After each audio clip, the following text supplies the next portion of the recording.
It's been about a month since we last watched the tape of Bryan Breese. I think it's time for a check-in. To me, Bresee looks very impressive on tape.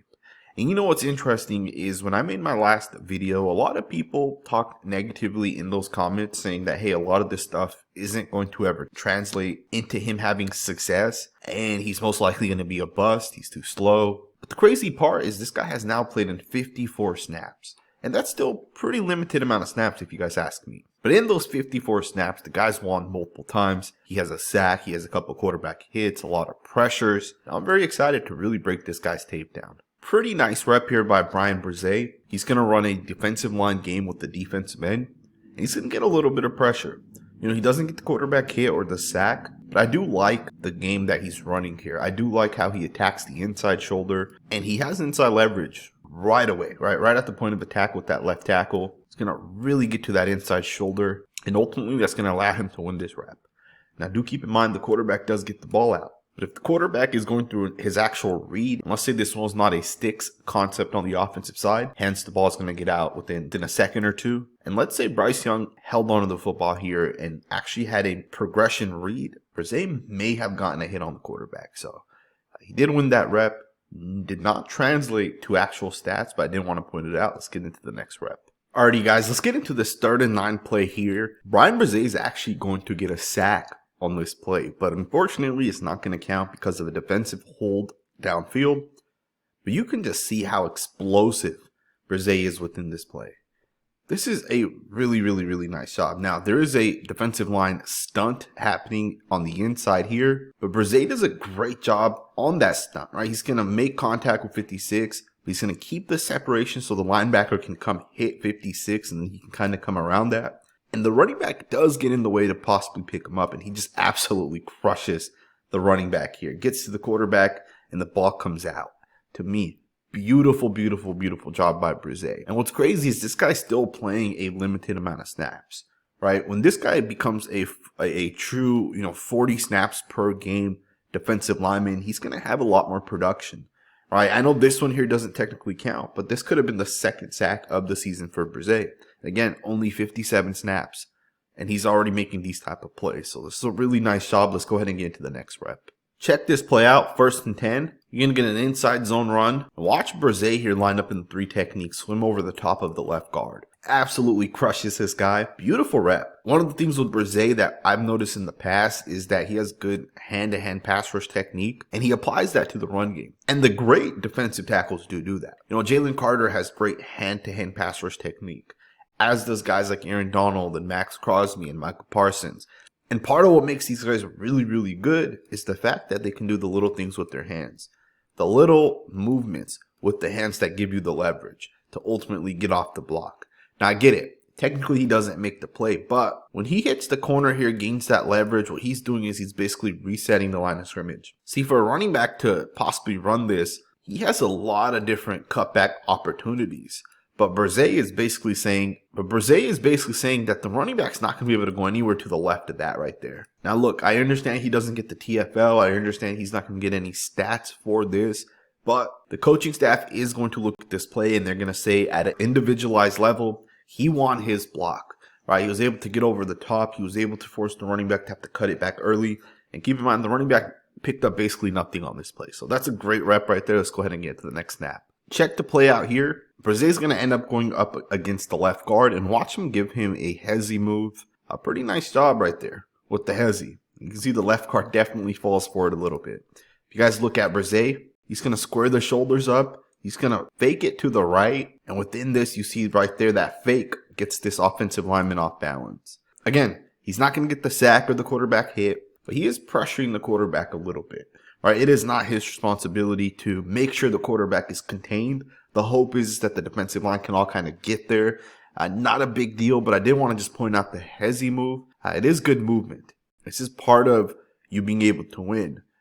The hezzy move can be used with the swim move. It can be used with the cross chop. It can be used with so many other moves. And Bresee does do a pretty nice job. So for a defensive tackle that's 300 pounds to be able to hezzy and make a guard panic a little bit, it's pretty nice if you guys ask me.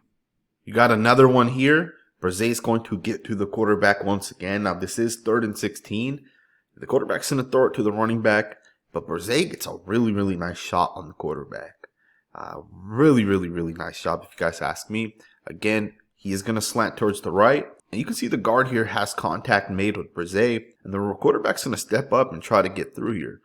And the defensive tackle does a really nice job breaking the contact right there, getting off the block. As the quarterback throws it, he's going to get a hit on him. So that's a nice job right there. Let's get into the next rep. So one of the reasons why we watch tape is because of plays like this. You know, a lot of people don't see exactly what happens on this play, especially if you don't watch the tape. If you watch it from the broadcast angle, you may miss certain things. To me, it's a beautiful job by Bresee. You know, one of the primary goals of a defensive lineman, specifically the interior guys, is to eat up double team blocks.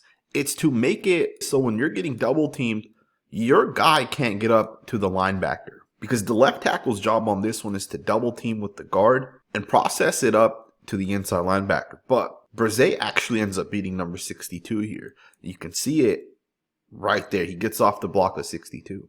Now, because he does that, the left tackle cannot release up to the inside linebacker.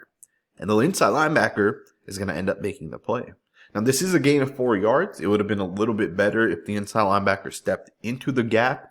He obviously didn't within this one. Not a big deal. But again, the coaching staff is going to see this right here. That, hey, Bresee's able to take on the double team block. He's able to fight through it. He's able to hold it so the tackle can't release up to the second level. Ultimately, he's keeping the linebacker free on this one. And the coaching staff loves this type of stuff. And as someone who watches a lot of offensive line tape, a lot of defensive line tape, I love this stuff as well. And I definitely wanted to point it out because oftentimes people are missing the little things that the defensive tackle are doing. That is oftentimes leading to success for a defense. So as I talked about the hezi move, and I said that you can take that hezi and attach some sort of second move to it, or here he is going to do a second move to that hezi. Let's slow it down. Let's analyze this play. This is a nice job by Bresee. Again, it's not always about getting the sacks and the hits. It's about sometimes just being destructive, making the quarterback not feel like he has a clean pocket. So on this one, Bresee is going to square up with 62. He's going to hezi, and he's going to end up attaching a left club with the right arm over the top. There's the left club. The right arm comes over the top, often referred to as a swim move. And just like that, he's beaten the left guard. Now, the center's right there, but to me, if you're a rookie taking on 2 blocks, that means there's going to be single blocks for every other player on the defensive line. And in this instance, you got 3 guys in one-on-one situations, but that's impressive for a rookie to be able to kind of have that type of disruption, right? So to me, it's a really, really nice job by a really, really good young defensive tackle. Let's go ahead and get into the next rep. Now, keep in mind, he only played in 28 snaps against the Panthers. Here's the final snap that we're going to analyze from this game. He's going to do a pretty nice job showing off the hand-to-hand pass rush technique. He doesn't actually get the sack on this one. But again, just kind of showing off the hand-to-hand pass rush technique, right? Within this one, he's going to use the left hand. He's going to club down the right hand of the guard right there. He's going to try to get leverage to the outside. He does kind of run into the right tackle, but ultimately, if the right tackle was not here, I think he may have had a lean at the quarterback. Now, do keep in mind, the quarterback does get the ball out, so ultimately it may not have mattered, but I did want to just point this one out. And I do want to show you guys a couple of plays from week 1 against the Titans, because Bresee had some really, really nice reps against the Titans. Let's start with this third down play here, 3rd and 7. Watch the defensive tackle beat the right guard, and again, it's going to be the same exact move as he just utilized in that last play that I showed you guys from week 2 against the Panthers. Really nice job. This time he's going to use both hands. I believe in the last clip he only used one hand, but very, very similar concept. He's going to double hand swipe the offensive guard's hand, and ultimately he's going to get leverage with that. As the guard here tries to hit the D tackle, the double hand swipe is going to remove the leverage, and the guard's going to end up leaning forward a little bit. And Bresee is going to be able to hit the corner. Now, obviously, this doesn't work again because he runs right into Cameron Jordan and the left tackle there. He runs right into Jordan as well as the left tackle there. And there is a center that is sliding that way, so ultimately he's not going to be able to get through both of those guys. But you can see the pocket collapsing around the quarterback a little bit. Ultimately, the quarterback does check it down, and the Saints do get off the field. So it's a pretty nice rep. Let's go ahead and get to the next snap. Alrighty guys, so of course, one of the things I like to do is show you guys the little details of the game of football. And here's one of the things that a lot of people are going to miss. So Bresee has the B gap here. He really cannot allow this guard here to reach and seal him off. And generally speaking, these are the type of reps that really, really matter. The guard wants to reach you. The defensive tackle doesn't want you to reach him. And that's not oftentimes fact, right? It doesn't always work like that. The offensive tackle has to set up to the inside of this defensive end, and the defensive end has to contain the outside. So basically, they're both doing the same exact thing. And really, the only way to really win the rep here is basically whoever can push who either right or to the left. But in terms of gap containment, they're kind of doing the same thing. But that's not true with Bryan Bresee and the left guard here. The left guard is trying to reach on Bresee, and Bresee is going to fight that reach. And Bresee does a really nice job with the hand placement, and he contains his gap. You can see within this play, Bresee does a really, really, really nice job.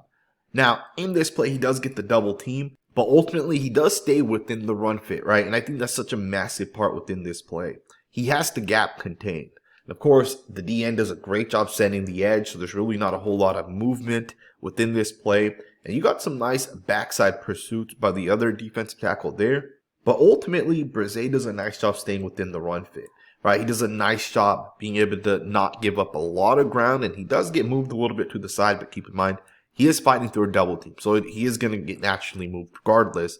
But still, a great job winning the rep right there against the left guard. And I want to point it out because I know if you watch this in real time, you're not seeing the little things here, right? So, pretty nice rep. Let's go ahead and get to the next one. Love the effort by Bryan Bresee on this one. 3rd and 10. Not going to give up. He's going to contain the play within this one, and he's going to push the quarterback as the quarterback throws the ball away. It's a really nice rep. Really nice job giving effort. This is something we had noticed with Bresee back in preseason when we did the last film breakdown. The guy definitely gives effort, and you can see it on some of these plays. Really nice job here by Bryan Bresee. This is going to be the sack on Ryan Tannehill. Just a great job between him and the linebacker, Werner, to really get in there, run that game, and get the sack. The thing that sticks out to me within this play is he's going to hesitate right at the line of scrimmage, right at the point of attack with the center. He's going to go left, he's going to go right, he's going to come back around, and the linebacker is going to get the hands on the center. And with that, Bryan Bresee is able to kind of come around cleanly. Great job by the linebacker to run that game. Not a lot of people run this properly. The linebacker here does, right? And even beyond that, Bresee does a good job by going from the left back over to the right, so the center is not able to see the linebacker coming. On top of that, the linebacker gets the hands on the center, and Bresee is able to kind of come around cleanly. And just like that, both guys kind of get there for the sack. It's a really, really nice job. So we got another defensive line game, but this time Bresee is going to hit the center and hit the left guard, and then the linebacker is going to come around, and the linebacker is going to get a free shot at the quarterback. And again, this is because of what Bryan Bresee does within this play. Great job by the Saints defensive tackle, and just a really, really nice job. Let's go ahead and get into the next rep. So one of the most underrated parts of playing defensive tackle is being able to collapse the pocket. And in this one, you're going to see Bresee do just that. He's going to basically get the pressure, and it's going to be from the inside where they're able to kind of collapse the pocket on Tannehill. I know the quarterback does slip out of there. Really not a big deal. To me, what matters is the fact that the defensive tackle here is able to take that right guard and basically collapse it and make it hard for Tannehill to get the ball out. 2nd and 12. The last thing you want is just to gain a 2 yards and be in a 3rd and 10, right? You would ultimately like to be able to actually pass this football downfield. But as you see, Bresee does a good job collapsing the pocket, making it really, really tough for the opposing quarterback. That's a really nice job right there. You got another winning rep by Bryan Bresee once again. Again, as I stated, it doesn't always lead to sacks and quarterback hits. Pressures, collapsing the pocket, those type of things matter, right? The individual win rate between you and the guy across from you, that matters. The only way Bryan Bresee is going to play is if he's able to actually beat the guy lined up across from him, using the different various techniques, the hezzies, the swipes, the double hand punches, the cross chops. All the little things ultimately lead to a guy having success. To me, Bryan Bresee is definitely the real deal, and it is very, very clear on tape that he has a lot of upside. I hope you guys enjoyed this video, and if you did, consider subscribing. We will be following the defensive tackle here over the course of the season. We also have some other Saints content coming, including analyzing the offensive line, Trevor Penning, and some of those other guys. We'll be getting into the tape early next week, so subscribe if you're not subscribed, and I will see you guys next time with another video.